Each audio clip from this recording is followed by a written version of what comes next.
샬롬 할렐루야. 창세기 1장 1절. 태초에 하나님이 천지를 창조하시니라. 아멘. 창세기 강의 두 번째 하늘들입니다. 우리 맹장 같은 것은 수술이 간단하기 때문에 그냥 병원에 가서 수술해도 됩니다. 돈 많이 드는 것도 아닐 것이고 아마 맹장 수술은 간단한 줄로 압니다. 이것이 터져서 복막염이 되었을 때 어렵지요. 그래서 우리들 위험한 상황이면 정말 믿음 좋은 분들은 믿음으로 하지만 웬만하면 병원에 가셔서 수술을 하셔도 괜찮지요. 그것을 믿음 없다 그렇지 않아요. 그러니까 앞으로 이런 맹장 같은 것은 병원에서 간단히 잘라버리면 되니까 그렇게 하셔도 돼요. 그것을 믿음 없다 하지 않습니다. 그러나 또 믿음이 좋으면 믿음대로 역사해 주시면 하나님 또 가볍게 역사해 주시지 않습니까? 말이 어렵네요. 창세기 두 번째입니다. 천지 창조 이전에 홀로 계셨던 근본의 하나님의 모습과 마음에 대해서 드렸는데 근본의 하나님은 소리를 머금은 빛으로 온 우주에 널리 퍼져 계셨습니다. 이렇게 홀로 계셨던 근본의 하나님은 그 모든 것을 함께 누리며 사랑을 주고받을 대상을 원하셨지요. 그래서 인간 경작을 시작할 마음을 품으셨고 인간 경작의 마지막 날까지 정교하게 설계도를 그리셨습니다. 여기서 홀로 계셨던 근본의 하나님은 그 모든 것을 함께 누리며 사랑을 주고받을 대상을 원하셨습니다. 이 말씀을 제가 35세 때 접했어요. 접하고 나서 내가 이 땅에 왜 살아야 되며 살아야 할 목적이 생겼어요. 목적이 하나님께서 이제 하나님의 사랑을 주고받을 대상을 원하셨다. 이 목적이 있었어요. 하나님께서 이제 우리를 창조하신 목적, 그러니까 각자 개인이죠. 나를 창조하신 목적이 하나님의 사랑을 받고 하나님의 사랑을 주는, 그리고 하나님께서 모든 것을 함께 누리는, 하나님이 사랑을 주고받는 대상을 원하셨다. 하나님께서 오랜 세월 동안 홀로 있어서 외로우셨기 때문에 그런 말씀을 배웠어요. 그래서 제가 목표가 확실했어요. 확실해서 저도 이제 그 어릴 때부터 그런 환경이 외로움으로 그런 고아 아닌 고아, 결혼해서도 역시 마찬가지 그런 것이 너무 뼈저렸기 때문에 아버지 하나님의 마음이 전달이 되었어요. 이 말씀을 배우지 않았을 때는 막연했어요. 여전 안개 속에 헤매는 그런 삶이었어요.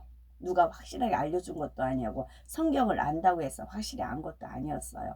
그냥 정말 기복신앙에 저도 기복신앙에 빠져 있었지요. 그러니까 여전 나락에 빠지고 다람쥐 채바퀴 돌듯 그런 신앙생활을 해서 아예 포기하고 세상을 속에 살기도 하고 그랬었습니다. 그러다가 내가 왜 살아야 되며 내가 왜 이런 속에 살아야 되며 확실한 목표를 알았어요.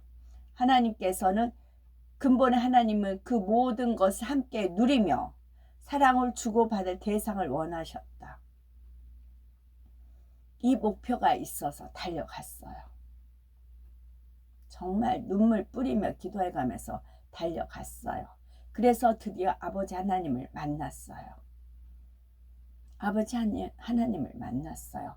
그러니까 성령 하나님의 깊은 것까지 통달한다 그랬잖아요. 하나님의 깊은 곳을 통달했어요. 그랬더니 그 끝이 뭔지 아세요? 제가 아는 한 또 그 연결이 되죠. 끝은 또 시작이니까. 우리한테는 아름다운 천국을 주고 주님을 예식을 하고 나서 하나님은 우리랑 누리지 않으세요. 하나님 원래 계셨던 곳으로 가세요. 그래서 말씀하고 틀리다.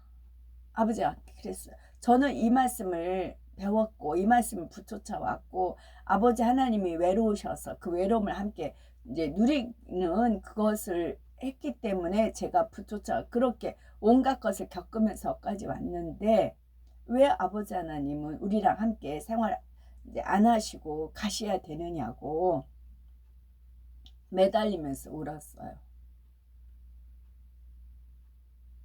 그랬더니 아버지 하나님께서 나다오 그러시더라고요. 나다오. 너는 주가 있지 아니하느냐. 나는 내가 살던 고향으로 가고 싶다. 그래서 꽃피는 꽃대궐, 나의 살던 고향은 꽃피는 산골. 그 노래를 알려주시더라고요.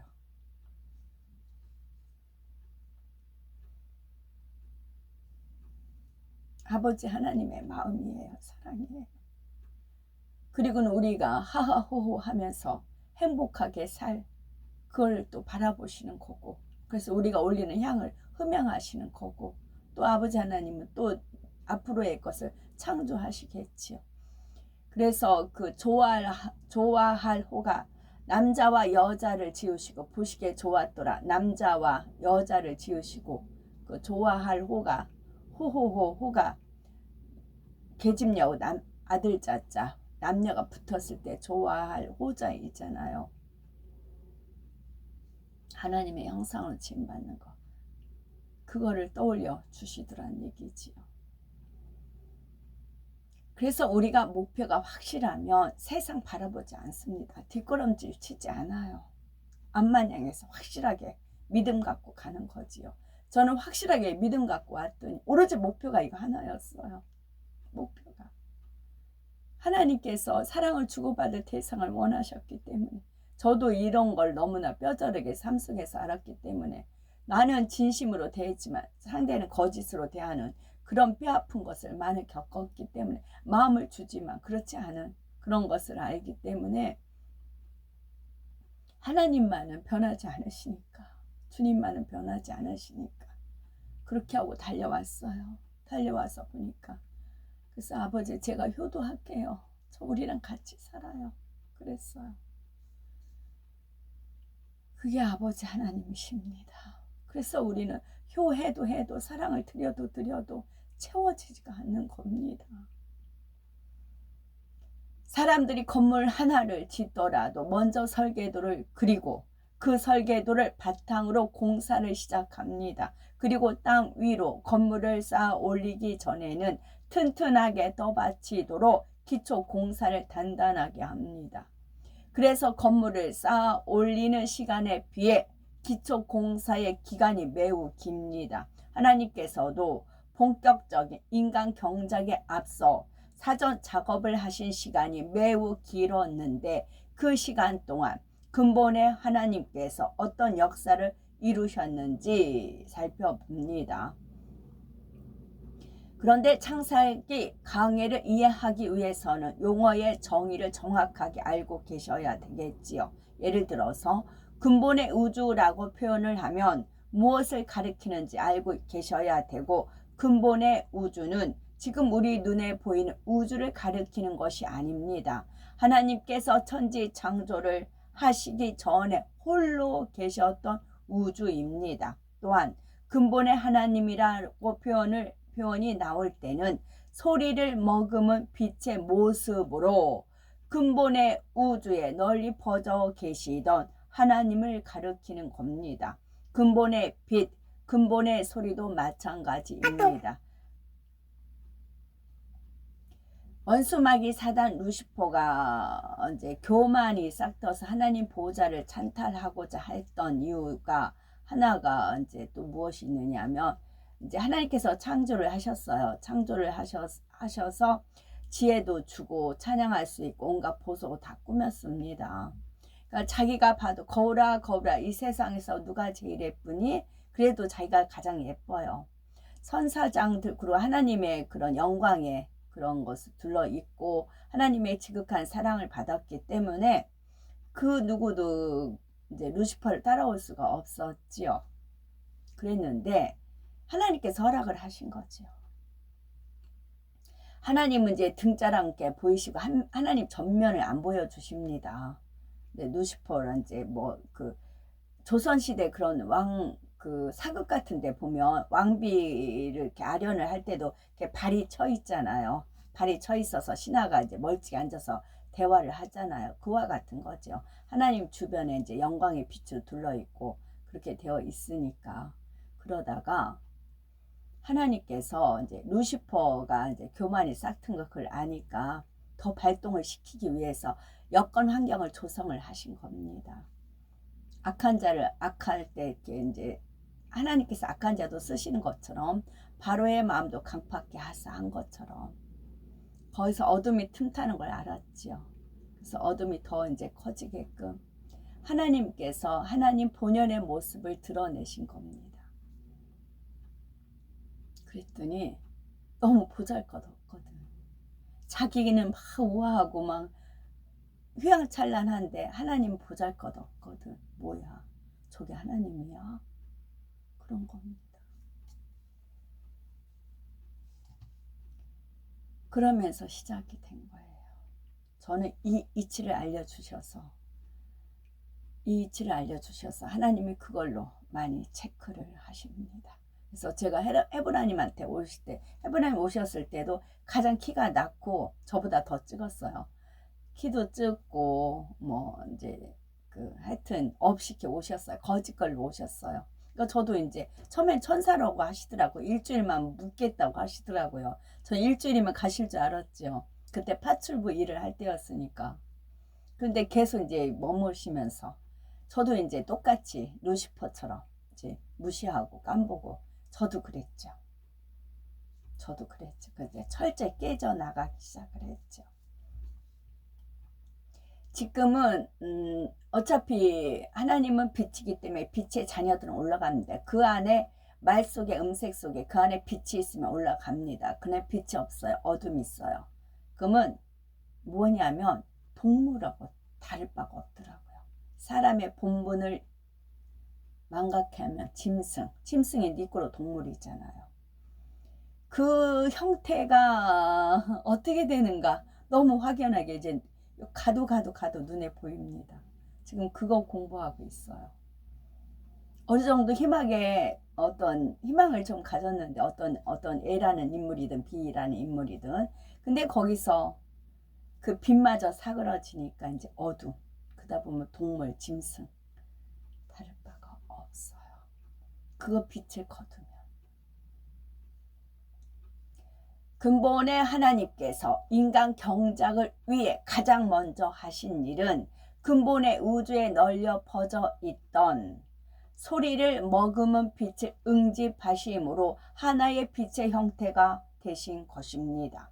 응집, 아가가 응행하고 태어나잖아요. 아가가 응행하고 태어납니다. 응집은 한 군데에 엉켜서 뭉침이라는 뜻입니다. 한 군데에 엉겨서 뭉침이라는 뜻이 응집입니다. 여기서 근본의 소리를 머금은 근본의 빛이 응집한 지점이 바로 영계의 정점입니다. 응집, 응행하고 태어나듯이 집이에요. 응집한 지점이 꼭지점, 지점이 바로 영계의 정점입니다. 정과 욕심을 십자가에 못 박으면 유정이 된다고 했어요. 또 유정이 사랑으로 되고요. 그래서 점이에요. 그래서 헤브라님이 원래 자연적인 이름은 전점순이에요. 점도 하나도 없어요. 근데 전점순이에요. 근데 이거를 저한테 심부름을 시켰죠. 이제 계명을 가서 해가지고 와라. 그래서 해보라라는 이름으로 해라. 전해보라. 그렇게 된 겁니다. 해보라. 영계의 정점입니다. 그런데 한 가지 더 말씀드릴 것은 근본의 소리는 처음부터 이 영계의 정점에서 울려 퍼졌다는 점입니다.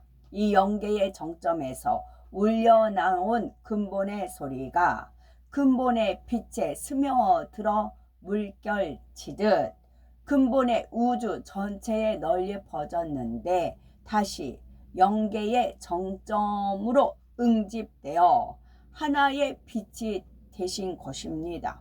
물론 이렇게 하나의 응집된 빛 속에도 하나님의 본질인 말씀, 곧 소리가 있었지요. 하나의 빛으로 응집되신 근본의 하나님은 다시 세 개의 빛으로 분리하셨는데 바로 삼위일체 하나님, 성부, 성자, 성령 하나님으로 분리되신 것입니다. 첫째, 근본의 우주를 네 개의 하늘로 분리하셨지요. 근본의 하나님이 하나의 빛으로 응집되면서 동시에 차원이 다른 하늘들을 만드셨습니다. 여기서 하늘은 우주 공간과 같은 개념이지요. 원래는 근본의 우주 하나였는데 근본의 하나님이 하나의 빛으로 응집되면서 또 다른 우주들이 만들어진 것입니다. 이는 근본의 우주에 널리 퍼져 있던 근본의 빛이 영계의 정점으로 응집되면서 빛의 세기가 달라졌기 때문입니다. 이전에는 근본의 우주 어디나 빛의 세기가 같았다면 이제는 영계의 정점이 가장 밝게 된 것입니다.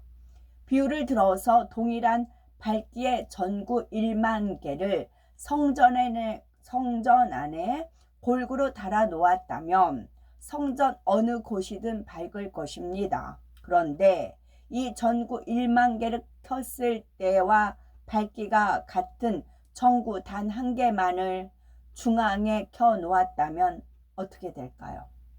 이때는 중앙에 켜 놓은 그 한 개의 전구와 가까울수록 더 밝으며 멀어질수록 상대적으로 더 밝을 것입니다. 이처럼 근본의 빛이 하나로 응집될 때 빛의 밝기 차이에 따라 다른 공간들이 형성된 것입니다. 그런데 이 근본의 빛은 영적인 빛입니다. 따라서 빛의 밝기가 달라진다면 영이라는 속성의 밀도도 달라집니다.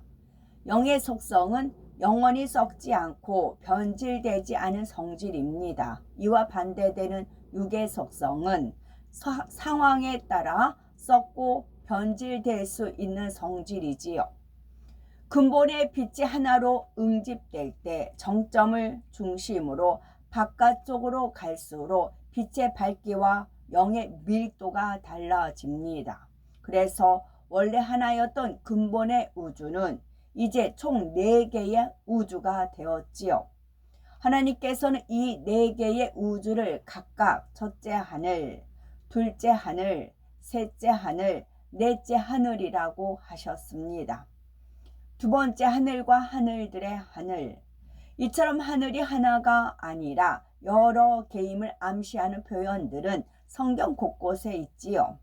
느헤미야 9장 6절에 오직 주는 여호와시라. 하늘과 하늘들의 하늘과 1월 성신과 땅과 땅 위의 만물과 바다와 그 가운데 모든 것을 지으시고 다 보존하시오니 모든 천군이 주께 경배하나이다 했습니다. 역대하 6장 18절을 보면 하늘과 하늘들의 하늘이라도 주를 용납지 못하겠거든 하물며 내가 건축한 이 전이오리까 했습니다. 1월 성신, 일, 해, 월, 달, 성, 별, 신은 무엇일까요? 여기에 근본적인 그런 이제 뜻도 있겠지만 제가 아는 신은 용, 신, 진 그렇게 알고 있어. 그렇게 알려주셨어요. 그래서 4개의 하늘, 4개의 하늘, 해와 같이 달과 같이 별과 같은 영광이 있잖아요. 그 하나가 신이 있어요. 이 두 구절에 모두 하늘과 하늘들의 하늘이라 표현이 나옵니다. 처음에는 하늘이 하나 나왔고 다음에는 하늘들이라 하였지요. 2개 이상을 뜻하는 복수로 나왔습니다. 그리고 마지막으로 하늘이 한 번 더 나오지요. 이것만 봐도 하늘이 최소한 4개임을 알 수가 있습니다. 이 밖에 시편 68편 33절, 에레미야 10장 12절에도 하늘들이라는 표현이 나옵니다. 이처럼 하늘이 여러 개인 것은 성경에도 기록된 뚜렷한 사실이지요. 세 번째, 영의 공간과 육의 공간. 근본의 하나님께서 하나의 빛으로 응집되신 곳은 넷째 하늘에 속한 특별한 공간입니다. 따라서 넷째 하늘은 빛도 가장 밝으며 영의 밀도도 가장 높습니다. 셋째 하늘은 넷째 하늘보다, 둘째 하늘은 셋째 하늘보다 빛도 약하고 영의 밀도도 낮지만 이 둘째 하늘까지는 영의 세계입니다. 그런데 첫째 하늘은 육의 세계로서 육의 속성이 가득한 공간입니다. 그래서 영의 속성이 거의 없고 하나님의 근본의 빛도 거의 거두어졌지요. 이 첫째 하늘은 바로 우리가 살고 있는 이 세상, 우리 육의 눈에 보이는 우주입니다. 첫째 하늘은 새롭게 창조된 것이 아닙니다. 근본의 우주 안에 이미 존재하고 있었지요. 마찬가지로 둘째, 셋째, 넷째 하늘도 근본의 우주 안에 이미 존재하고 있었습니다. 원래 하나였던 근본의 우주가 4개로 구분된 것이지요. 그러나 영의 공간을 육의 공간 개념으로 이해하시면 안 됩니다. 육의 공간 개념으로는 일정한 하나의 공간을 4개로 나누면 원래 크기보다 작은 4개의 공간이 됩니다. 그러나 영의 공간 개념은 그렇지가 않습니다. 영의 공간은 한계가 없기 때문입니다. 그래서 끝없이 넓은 우주 공간은 4개로 나눠도 끝없이 넓은 우주 공간 넷이 됩니다. 아무리 여럿으로 나누어도 마찬가지입니다. 따라서 근본의 우주가 4개의 하늘로 분리가 됐다 해도 각각의 하늘들의 끝이 있는 것은 아닙니다. 영의 세계인 둘째, 셋째, 넷째 하늘은 물론이요, 육의 세계인 첫째 하늘도 끝을 알 수가 없습니다. 오늘날에는 과학이 고도로 발달했지만 아직 우주의 끝은 발견하지 못했지요. 그래서 모두들 끝없이 넓은 우주라고 표현을 합니다. 육의 세계인 첫째 하늘도 이러한데 영의 세계인 다른 하늘들은 얼마나 넓을지 상상하기가 벅찬 일입니다. 그런데 근본의 우주가 4개의 하늘로 분리되던 당시에는 그 하늘들의 내용물이 채워지지 않았었지요. 각각의 용도에 적합하게 공간만 나누어 놓으셨을 뿐 그 안에 내용물은 아직 창조되지 않았던 것입니다. 사람들이 집을 지을 때에도 용도에 따라 집안의 공간의 크기와 위치를 정합니다. 안방, 아이들 방, 거실, 부엌, 창고 등 각각의 용도에 따라 공간의 크기와 위치를 정하고 벽을 세워서 각 공간을 구분합니다. 그러나 집을 지은 직후에는 벽을 세워 공간만 구분되었을 뿐 각각의 공간은 비어 있습니다. 각 공간에 필요한 기구나 생활용품 등이 전혀 구비되지 않았기 때문이지요. 근본의 하나님께서 하나의 빛으로 응집되면서 근본의 우주가 4개의 하늘이 되었을 때가 바로 이런 단계와 같습니다. 그렇다고 해서 완전히 텅 빈 것은 아니었지요. 지금처럼 무수한 많은 별들이 있었습니다. 은하계들과 무수한 별들은 근본의 하나님께서 홀로 계셨던 근본의 우주 안에 이미 있었습니다. 근본의 하나님 홀로 계셨다 해서 근본의 우주 공간에 아무것도 없지는 않았던 것이지요. 무수히 많은 별들과 그 별들의 모임인 은하계들이 셀 수 없이 많이 있었습니다. 단 그 당시에는 우리가 살고 있는 지구와 지구가 포함된 우리 은하계는 없었습니다. 지구와 태양계와 우리 은하계는 인간 경작의 터전으로서 조금 더 나중에 창조되지요. 이런 근본의 우주 공간 중에서 근본의 하나님께서 하나의 빛으로 응집하실 때 영의 속성이 거의 거두어진 공간이 바로 우리 육의 눈에 보이는 우주입니다.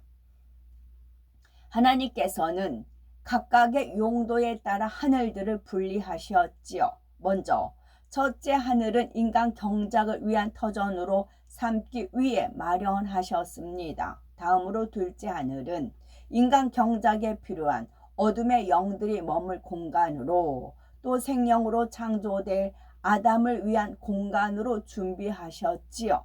그리고 셋째 하늘은 인간 경작을 통해 얻어질 알곡들이 들어가는 천국을 짓기 위해서 마련하셨습니다.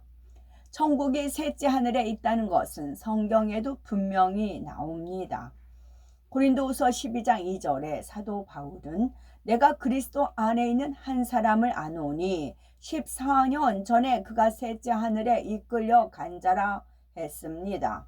고린도후서 12장 4절에는 그가 낙원으로 이끌려 가서 말할 수 없는 말을 들었으니 사람이 가히 이르지 못할 말이로다 하였지요.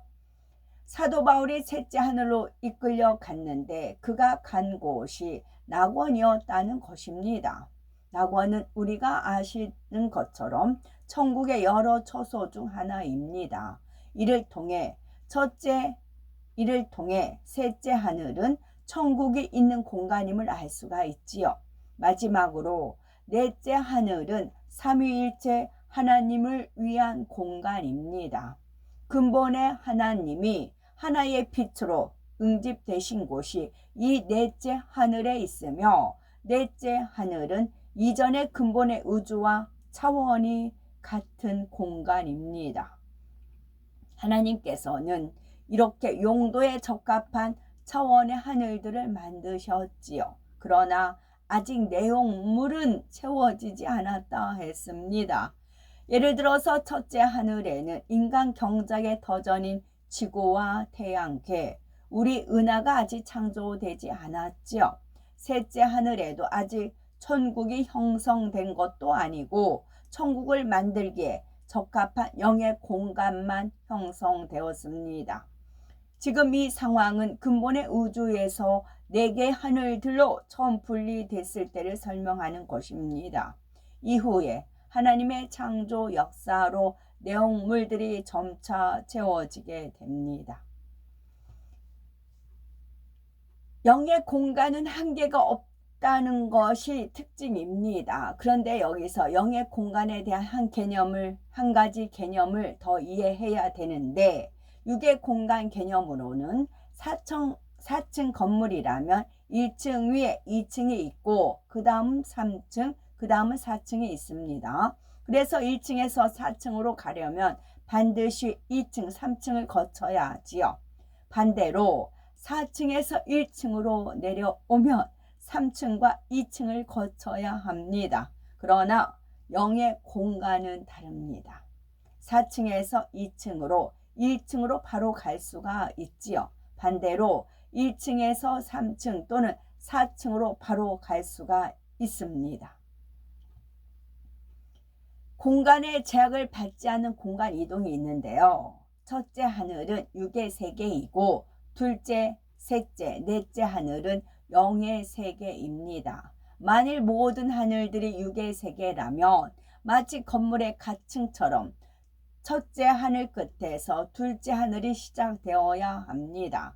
또한 둘째 하늘이 끝나는 지점에서 바로 셋째 하늘이 시작되어야 하며, 넷째 하늘도 셋째 하늘 위쪽에 있어야 합니다. 그래서 첫째 하늘에서 넷째 하늘에 가고자 하면 일단 첫째 하늘 끝까지 가서 둘째 하늘로 가야지요. 둘째 하늘도 다 지나야 셋째 하늘에 이르며, 셋째 하늘을 다 지나야 비로소 넷째 하늘에 이를 수 있지요. 만약 이렇게 된다면 약 2000여 년 전에 부활 승천하신 주님께서는 지금도 첫째 하늘 어딘가를 지내고 계실 겁니다. 주님께서는 셋째 하늘에 있는 천국에 가셔서 우리의 영원한 처소를 짓는 일을 총감독하시고 우리를 데리러 다시 오시겠다 하셨지요. 만일 첫째 하늘을 다 지나야 둘째 하늘이 나오고 둘째 하늘을 지나야 셋째 하늘이 나온다면 주님께서 빛의 속도로 가신다 해도 아직 첫째 하늘에 계실 것입니다. 그런데 사도행전 1장 9절을 보면 주님께서 저희 보는 데서 올리워 가시니 구름이 저를 가리워 보이지 않게 하더라 했습니다. 주님께서 첫째 하늘의 어느 지점까지 올라가시자 곧 구름에 가렸고 그 후로는 보이지 않으셨다는 것입니다. 바로 이 지점에는 영의 세계, 그 중에서도 넷째 하늘로 통하는 문이 있었습니다. 그래서 주님께서 굳이 첫째 하늘 끝까지 가시지 않아도 또한 둘째, 셋째 하늘을 거치지 않아도 곧바로 넷째 하늘에 갈 수가 있으셨지요. 또 다른 예로 스데반 집사가 영안이 열려 영의 세계를 보는 장면이 나옵니다. 사도행전 7장 55에서 56절을 보면 스데반이 성령이 충만하여 하늘을 우러러 주목하여 하나님의 영광과 및 예수께서 하나님 우편에 서신 것을 보고 말하되 보라 하늘이 열리고 인자가 하나님 우편에 서신 것을 보노라 했습니다. 즉 스데반이 성령 충만하여 영안이 열려서 보니 하늘이 열리고 하나님 우편에 서신 주님이 보였지요. 하늘이 열리니 첫째 하늘에서도 곧바로 넷째 하늘에 계신 주님을 뵐 수가 있었습니다. 둘째, 셋째, 넷째 하늘은 영의 세계이므로 육의 공간 개념으로는 이해할 수가 없습니다. 이 하늘들은 영의 세계로서 서로 차원은 다르기에 엄밀히 구분되지만 공간은 서로 겹칠 수도 있습니다. 여기서 차원이 다르다는 것은 각 하늘들의 빛의 세계와 영의 밀도가 다르다는 의미로서 세상에서 말하는 차원 개념과 다릅니다. 여기서의 차원은 하늘들의 빛의 세계와 영의 밀도에 따라서 구분한 차원입니다. 영적인 빛의 세계와 영의 밀도가 가장 높은 곳은 넷째 하늘입니다. 따라서 넷째 하늘을 가장 차원이 높은 공간, 곧 4차원의 공간이라 하지요. 그 다음으로 차원이 높은 곳은 3차원인 셋째 하늘이며 그 다음은 2차원인 둘째 하늘입니다. 육의 세계인 첫째 하늘은 1차원으로 가장 낮은 차원이지요.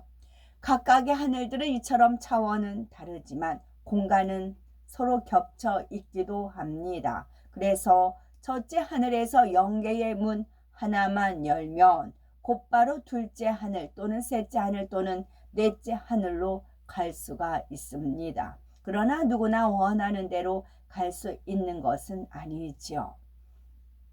고차원의 존재는 저차원의 공간을 자유롭게 오고 갈 수 있지만 저차원의 존재는 고차원의 공간에 갈 수가 없습니다. 따라서 4차원의 존재이신 삼위일체 하나님은 첫째 하늘에서 넷째 하늘까지 자유롭게 오고 가실 수가 있습니다. 예를 들어서 성경에는 부활하신 주님께서 짧은 시간 동안 첫째 하늘과 넷째 하늘을 오고 가신 기록이 나옵니다. 주님께서는 부활하신 후 처음으로 막달라 마리아에게 보이셨지요. 바로 안식 후 첫날 새벽이었습니다. 요한복음 20장 17절에 예수께서 막달라 마리아에게 이르시되 나를 만지지 말라. 내가 아직 아버지께로 올라가지 못하였노라. 너는 내 형제들에게 가서 이르되 내가 내 아버지 곧 너희 아버지 내 하나님 곧 너희 하나님께로 올라간다 하라 하셨습니다. 당시 상황은 주님께서는 사망 권세를 이기고 부활하심으로 아버지께서 맡기신 십자가의 섭리를 온전히 이루신 시점이었지요. 그러므로 가장 먼저 아버지께 돌아가서 인사와 보고를 드려야 합니다. 그런데 부활하신 첫 순간에 무덤에 찾아온 막달라 마리아를 만났으므로 내가 아직 아버지께로 올라가지 못하였노라 말씀하신 것입니다. 그리고 내가 아버지께로 올라간다고 전하라고 하셨지요. 이는 주님께서 부활하신 새벽 곧 안식 후 첫날 새벽에 있었던 일입니다. 그런데 요한복음 20장 19절에 보면 바로 그날 저녁 때에 주님께서 제자들이 모인 곳에 다시 나타나셨지요. 이날 곧 안식 후 첫날 저녁 때에 제자들이 유대인들을 두려워하여 모인 곳에 문들을 닫았더니 예수께서 오사 가운데 서서 가라사대 너희에게 평강이 있을지어다 했습니다. 이때는 부활하신 주님께서 이미 넷째 하늘에 계신 아버지 하나님을 뵙고 다시 첫째 하늘로 오신 것이지요. 하루도 안 되는 시간 동안 첫째 하늘과 넷째 하늘을 오고 가신 것입니다. 그렇다고 해서 첫째 하늘에서 넷째 하늘을 다녀오는데 몇 시간씩 걸리는 것은 아닙니다. 영의 세계는 시간의 개념도 육의 세계와 다르기 때문입니다. 여기서 또 한 가지 특이한 점은 제자들이 모인 곳에 문들을 닫았는데 그것과 상관없이 주님께서 나타나셨다는 점입니다. 부활하신 주님은 4차원의 존재로서 1차원인 육의 공간의 제약을 전혀 받지 않기 때문이지요. 이와 달리 첫째 하늘에 있는 존재들은 가장 낮은 1차원이기 때문에 첫째 하늘 밖으로는 갈 수가 없습니다. 그러나 만일 더 고차원의 존재가 된다면 고차원의 하늘에 갈 수가 있습니다. 예를 들어 구원받은 영혼들은 천국 백성으로서 3차원의 존재입니다. 그래서 1차원인 육의 몸을 벗게 되면 3차원인 영혼은 셋째 하늘의 천국에 가게 됩니다. 그런데 이 땅에 살 동안에도 영의 마음, 온 영의 마음을 이루면 영의 공간을 체험하며 살 수가 있습니다. 영의 사람에게서 나오는 영적인 빛의 세계와 마음에 이룬 영의 밀도가 셋째 하늘의 차원과 같기 때문입니다. 우리도 이제 믿음이 많이 성장하여 이러한 영의 공간을 많이 체험하셔서 이해가 되실 것입니다. 성경에는 영의 공간 안에서 일어난 일들이 많이 나오는데 그 일들은 영의 공간 개념과 영의 시간 개념을 알아야 이해가 됩니다. 근본의 하나님께서 인간 경작을 위해 가장 먼저 하신 일입니다. 소리를 머금은 빛의 모습으로 온 우주에 퍼져 계시던 근본의 하나님은 영계의 정점의 하나의 빛으로 응집하셨지요.